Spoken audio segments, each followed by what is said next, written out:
Knock yourself out. Smooth 98.1. Here we are. It is gone past 7:30, and this is Freshly Pressed for the next half hour on Smooth Breakfast. I'm Shocked by Martins, and I have got the the new twosome in town. I have got for a Friday, and you know what? They're making my Fridays fantastic. So for a Friday morning, I have got, as usual, Ikemesit Effiong. Good morning, Ikemesit. Morning, Sope, morning, Lagos. Compliments of the season. How are you?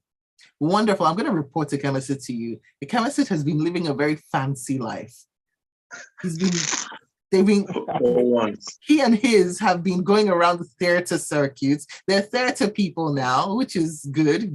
And they've been hosting. They've been doing the most. They've been having a wonderful Christmas. And Joseph Obari is with us. And yes, he's going to be a regular. I can feel it in my bones because it's like these two were meant to be together on Freshly Pressed. Good morning, Joseph. How are you doing?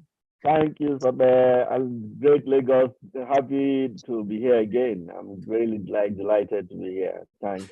I've not yet gotten to the stage where I can report you to the world for Christmas shenanigans. So until then. I'm an innocent guy, please.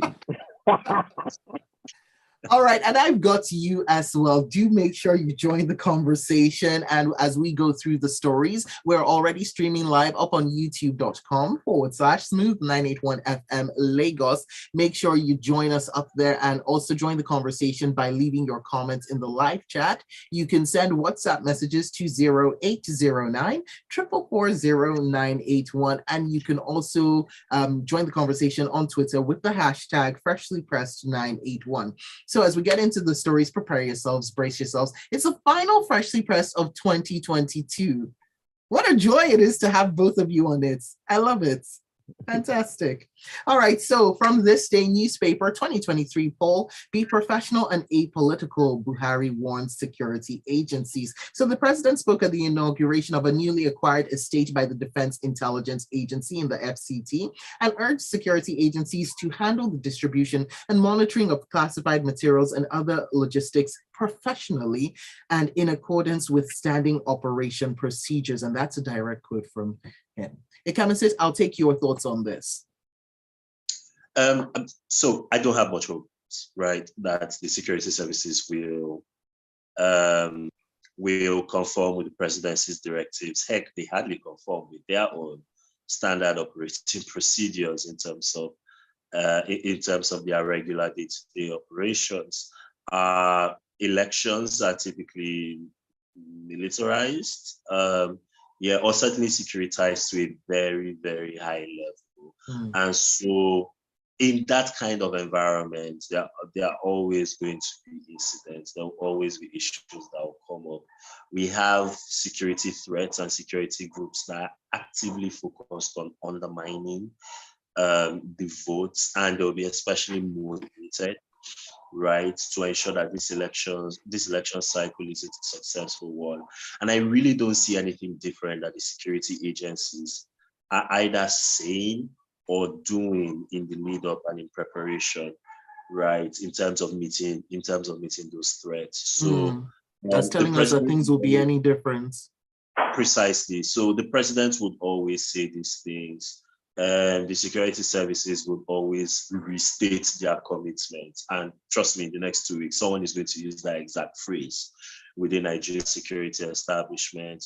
But I really don't think that anything substantial is going to change. Heck, you have police officers who are now killing innocent Nigerians, right, at police checkpoints, which are illegal per a directive from the Inspector General of Police, but they are still happening. So why will a directive with respect to the elections, right, be respected? I don't know. The president went on to say he's hard to please. Well, the security authorities, I think, are not even trying at this point.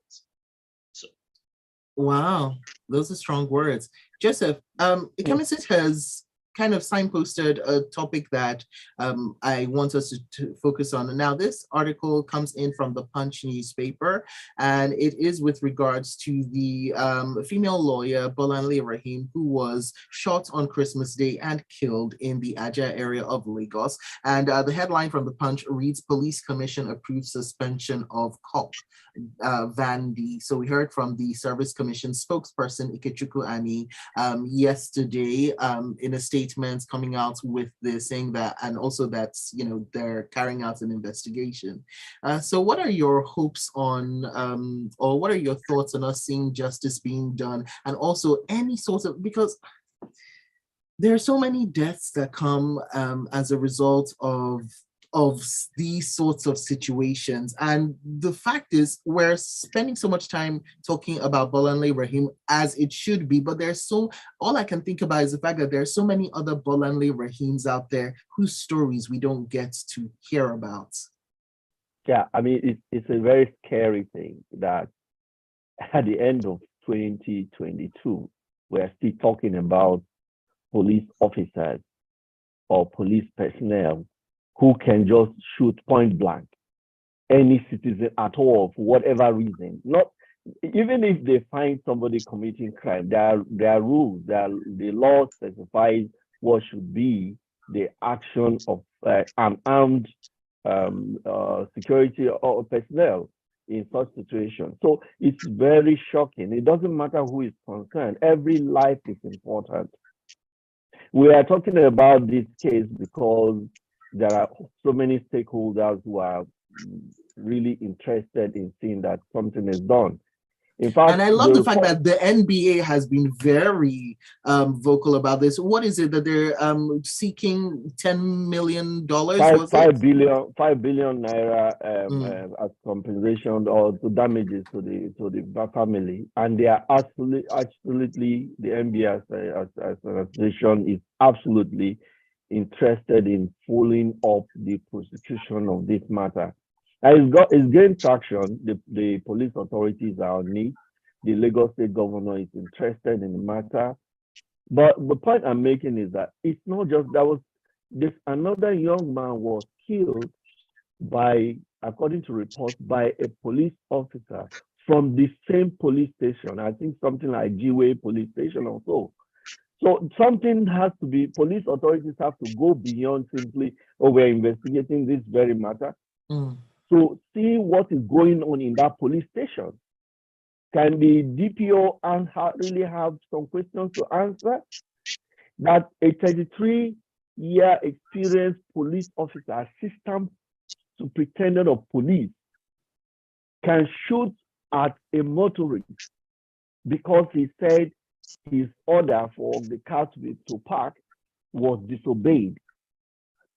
At point blank, you shoot an occupant of a vehicle just because you said they didn't respond to your order to park. There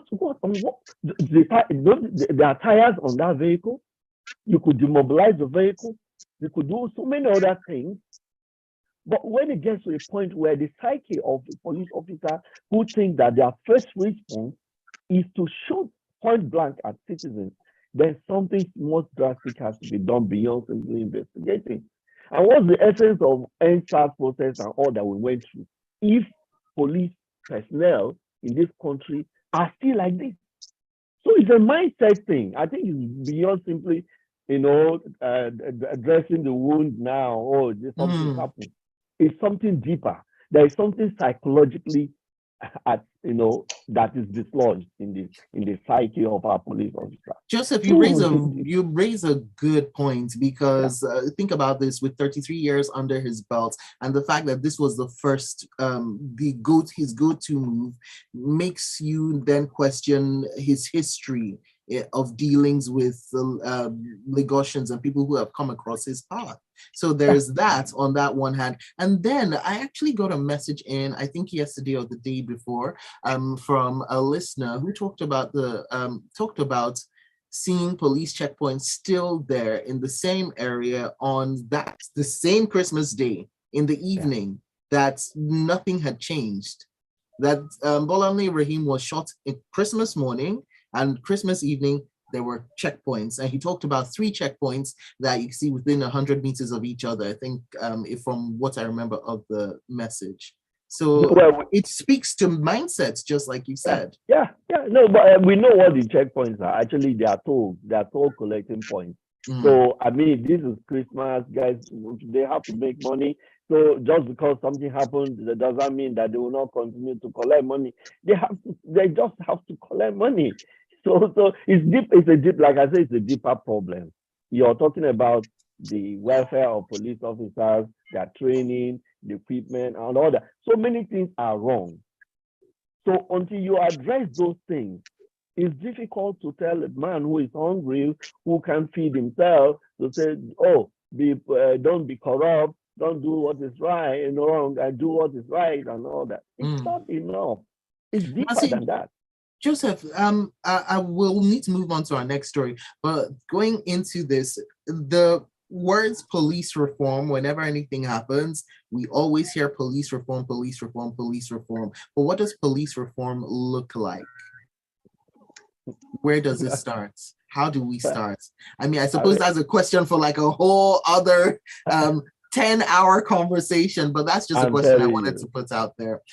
Okay, so let's move on now. This in from Business Day as we take a look at Nigeria's debt burden, which according to Business Day is continuing its unrelenting surge. So the Debt Management Office's latest quarterly data release on Nigeria's debt stock shows that total public debt increased by around 3% quarter on quarter to 44.1 trillion naira, or $102 billion as of September. And this does not, by the way, include the over 22 trillion naira in ways and means borrowing, which the government is now seeking to convert to long-term bonds. So that is debt stock. See, debt stock is the one that we don't want to rise, but here it is in Nigeria rising. Ikemesit, you've gone through the story. You know what our, we've been talking about Nigeria's debt for a while, even as we're going into funding the 2023 budget, which was just passed by the National Assembly. We're looking at 21.8 trillion naira, and we've got revenue projections for 2023 at 9.7 trillion. So we've got a huge deficit, which we can only plug by borrowing, and we'll see debts going up again. When you look at 2023 and you look at our debt stock, what comes to mind? That 2023 might be the year of a reckoning. So our top line debt to GDP ratio it's fairly fine. I think it's a little under 40%, right? But to put that in context, it was less than 20% in 2015 before this current administration, right, came into power. So that's a very aggressive climb over the last 8 years, right? Now we're at about 9% of GDP. And on an annualized basis, on a year-on-year basis, right, our public debt stock has been growing by 16%.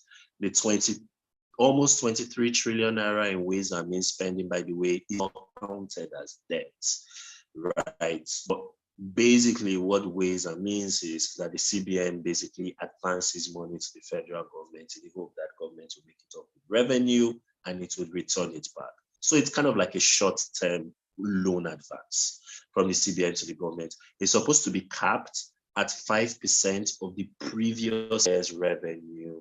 And we actually ran the numbers at SBM, and someone actually found the chart and posted it online just yesterday on Twitter.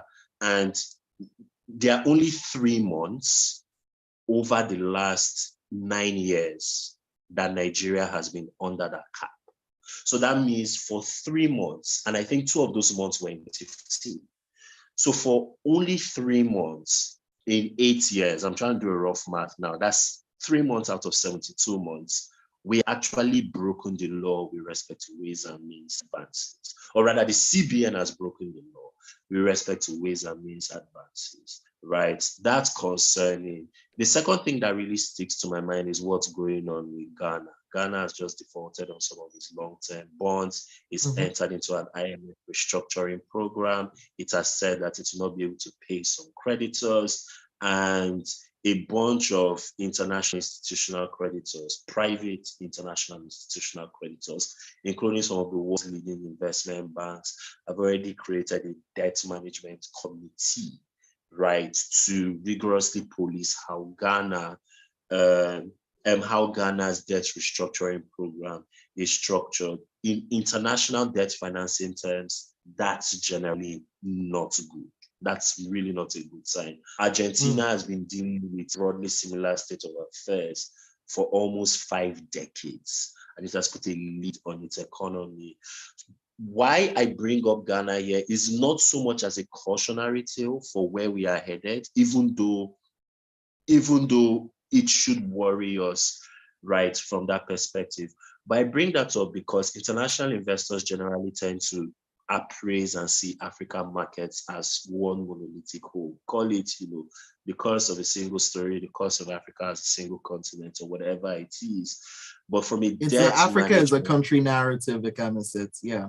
yeah, precisely right. So from both a debt appraisal, but also from an investment strategy standpoint, a lot of investors tend to appraise Africa as basically one monolithic whole. So if something significant is happening in a major African economy, then they generally just tend to write down all African economies. Moody's and S&P's, which are two of the world's leading, credit rating agencies, have downgraded, I should say, Nigeria's credit rating on the back not only of debt sustainability, but also because of the sustainability of the loan balance of sustainability balance sheet of our biggest banks, which is correlated to things like government bonds, how much treasury bills they have on their books, and how people are also making up their own private loan facilities in terms of repayments. So there are a lot of moving parts to this. I really don't want to make this too complicated, but the long and short is that we're on an aggressive debt borrowing path. If we don't do something to arrest that, then 2023 might be the year where Nigeria, in effect, gets shut out of the international debt markets. Like you said, we're not going to make up all of our budgeted revenue. We will need to borrow. The head of the debt management office is already saying we cannot issue Euro bonds anymore because the interest rates are just really crazy and unsustainable. So Nigeria is already functionally out of certain aspects of the international debt market.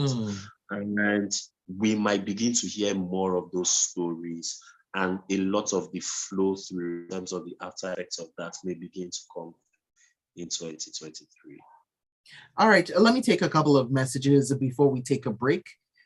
This one up on Twitter, up on YouTube rather, from Opeyemi Praise says it's consequence management. If there isn't any clear-cut punishment, then it will happen again. Everyone in the chain of command to CP should be sacked. If the figure gets up to 3, the IG goes, apart from the legal, and that's where the message stops. But thank you for that. And over on WhatsApp, Adibowale from Ikeja says, have you had cause to deal with most police officers that stop you on the road?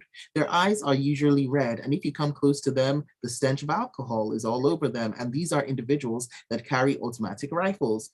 It's the anyhowness of the police force when they know there are no checks and balances. If this case is not followed to the letter to ensure that the police officer is persecuted, no, I think you mean prosecuted. There we go. I fear such will happen again because the headline states that the officer was suspended, and if enough bribes go around, he might even be transferred to another state, and then life goes on. The entire police force needs an entire overhaul, starting from their mindset that they are not mini gods because of the weapons they carry. I'll read more of your messages on the other side of this. It's Freshly Pressed right here on Smooth Breakfast. Keep it tuned.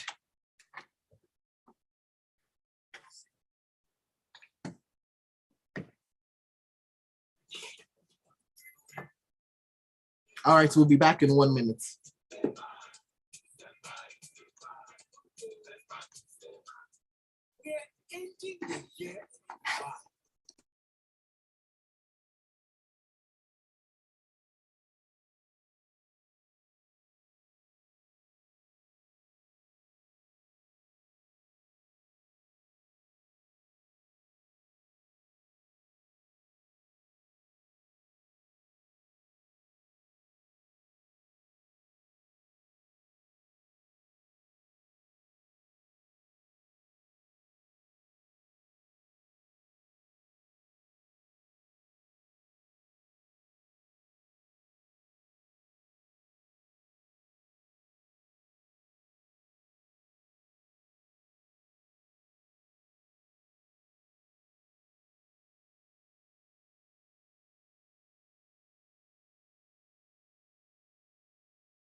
Here we go. Smooth 98.1. Let's get back into the stories. We'll take this next one from the Punch newspaper. CSOs knock NAS over 30.1 billion naira lawmakers budget. So civil society organizations are not impressed with the increase that in the figures for the National Assembly. So there was a surge of 59.1 billion naira in the lawmakers' allocation in the approved budget, as opposed to the proposed. So it was 228.1 billion naira that was approved for the National Assembly, as opposed to 169 billion naira that was proposed by the president. Now, the 30.1 billion in particular refers to the severance and inauguration, money set aside for severance and inauguration of outgoing and incoming 9th and 10th Assembly legislators. Joseph, let's talk about this. You know, what's chuckling is that it's a very terrible dilemma for this country. It's a situation of where you have the cat watching over the fish in the house, and you say the fish is safe. You know, it's unfortunate that the powers to determine what goes to the National Assembly is in the hands of the same people who make the law. So if you are talking about constitutional changes and so on, these are some of the things we need to address, so that it should not be the National Assembly to award themselves things, whatever they like. Yeah, okay, the appropriations is the power of the National Assembly to work on appropriation bills. But there are some other things that actually come under the expenditure of the National Assembly and legislators that should not be in their hands. Now, what's drawing the egg of the CSOs and other stakeholders is that you're saying that 30.1 billion naira is set aside as severance packages and for inauguration of incoming and outgoing. Now, what it means is that somebody who has been sick, and this is simply just mind-boggling, in a country where people don't barely earn 30,000 naira minimum wage, that a member of the National Assembly who gets re-elected gets to receive severance package and then also gets to get the inauguration allowance. It's just mind-boggling. The National Assembly justifies the 559 billion or so increase they made to their own budget by, for the first time in recent years, listing what they call transparency. Oh, this is what we are spending the money on. There are many things Nigerians need to do, Nigerians need money for, that we should be having the National Assembly making sacrifices. That's what we expect in the country, like in the state in which we are. We should have the National Assembly members making sacrifices, cutting their budget to show that they can feel what people feel. But there is no remorse. There is nothing. This is impunity. So the cries of the people of the CSOs and all the stakeholders is justified, because it just doesn't make any sense. You know, if you look at it from the moral perspective, or it is just not fair. It is just not fair. Now, this money, we are borrowing money to pamper our legislators. That's simply what it is. Wow. Yes. You put it so succinctly. It beats me that the National Assembly members are not aware, and we just discussed the debt situation of this country. So where did they expect the money is coming from? We have a huge deficit on our budget. So where is the money coming from? These guys did not avert their minds to that. They simply were interested in pampering just feather their nest. That's all. So it is unpatriotic. It's simply wicked. Now you have legislators who are not thinking about the well-being of this country or the future of the citizen children of this country who have to pay this debt. So they are satisfied that we can borrow money from anywhere to keep them happy. That's simply what it is. Borrow money for us to enjoy ourselves. And Joseph, I think you put it all in one word. We're borrowing money to pamper our legislators. Okay, let's take a look at your messages. Tayo says, Sanwo-Olu visits IGP over the killing of Lagos-based lawyer. Did he also go to the IGP for the man who was killed on December 7th before then? What responsibility is there for the Attorney General of Lagos State? I feel the governor's actions are becoming overbearing. If we're not careful, he might be going to see the Pope, says Tayo. And this message in from Chioma says, but in comparison to Ghana, they're doing something as their tourism sector is seemingly helping them in debt relief. All right. Let's take a look at our next story. This one comes in from the Premium Times, and we go back to the terrorism financing drama from the Premium Times. Court stops SSS from arresting and harassing CBN Governor Emefiele. This is a court, the Federal Capital Territory in Garki, which has issued the restraining order stopping the SSS from arresting the CBN governor. This happened yesterday and over allegations of terrorism financing. Ikemesit, I'll come straight to you for this. Well, this comes 2 weeks after the Federal High Court also in Abuja refused to grant this request for an order to authorize Mr. Emefiele's arrest.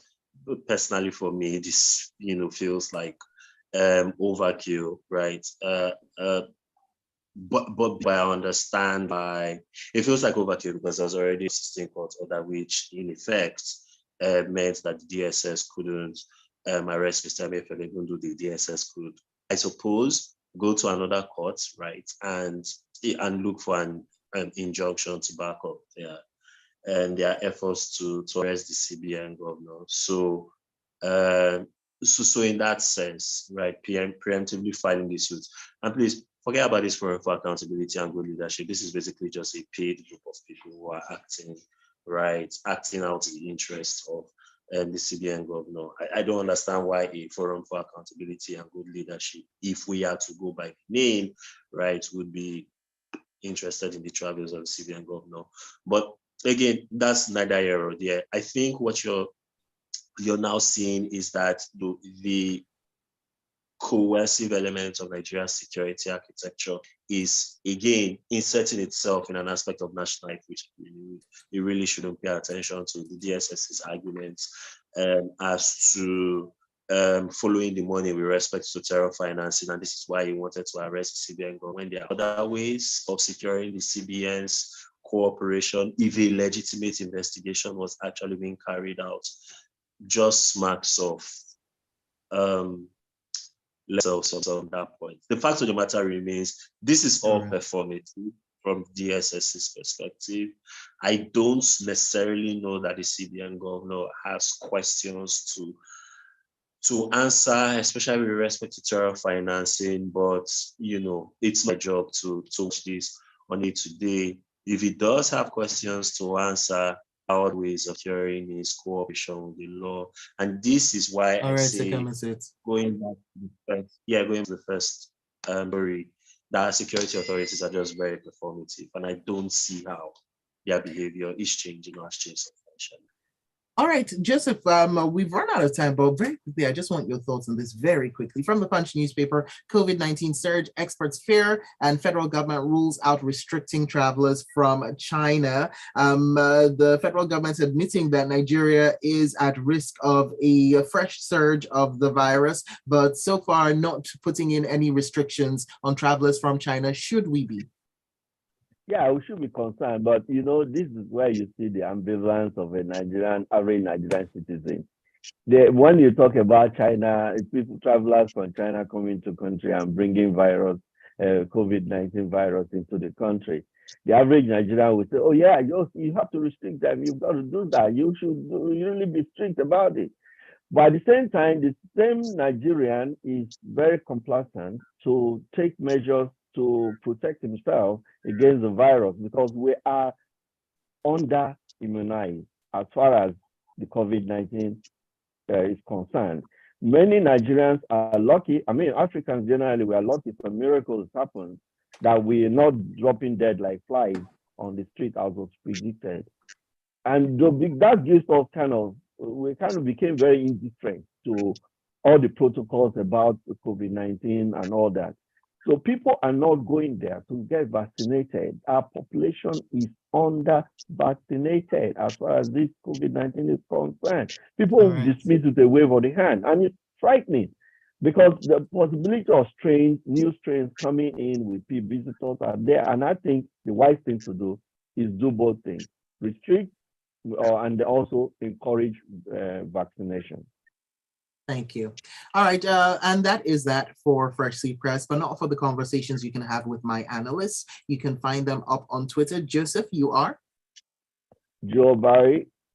Joe Barry. On Twitter. Yeah. On Twitter, and Ikemesit Effiong is at Judge Ike. So those are the two handles you look for: Joe Obari and at Judge Ike. All right, thank you, Joseph. Thank you, Ikemesit. As usual, it's great. Been Thanks so much. Wonderful. Have a fantastic day, and have a great weekend. I have got great music for you as we count down to 8:15. The Locker Room, where we'll be talking sports, and we'll be talking about football's greatest, who has sadly passed on. Bye. Bye, guys.